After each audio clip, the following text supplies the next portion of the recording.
நாடாளுமன்றத்தில் இன்று காலையில் நடைபெற்ற கூச்சல் குழப்பம் அமளியின் போது பாரதிய ஜனதா கட்சியின் எம்பி பிரதாப் சந்திர சாரங்கி தலைமையில் காயமடைந்ததாக புகார் பதிவு செய்யப்பட்டு டெல்லி காவல்துறையினர் மக்களவை எதிர்க்கட்சித் தலைவர் ராகுல் காந்தி மீது வழக்கு பதிவு செய்திருக்கிறார்கள்.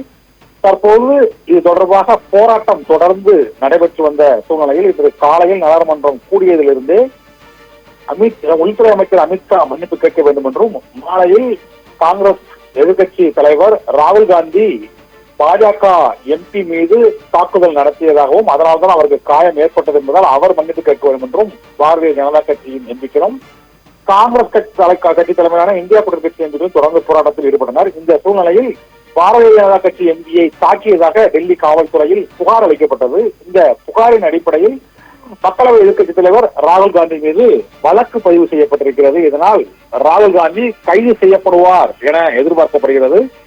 இன்றோ அல்லது நாளை காலையோ அவர் டெல்லி காவல்துறையினரால் விசாரணைக்கு அழைக்கப்படலாம் அல்லது கைது செய்யப்படக்கூடும் என்ற பரபரப்பு டெல்லியில் தொற்றிக் கொண்டுள்ளது. ஏனென்றால் இன்று அந்த தலையில் காயமடைந்த பாஜக எம்பி மருத்துவமனையில் அனுமதிக்கப்பட்டு சிகிச்சை பெற்று வருகிறார். மேலும் ஒரு பெண் எம்பியும் ராகுல் காந்தியின் மீது மக்களவை செயலகத்தில் அவர் புகார் அளித்துள்ளார். இரண்டு புகார்களின்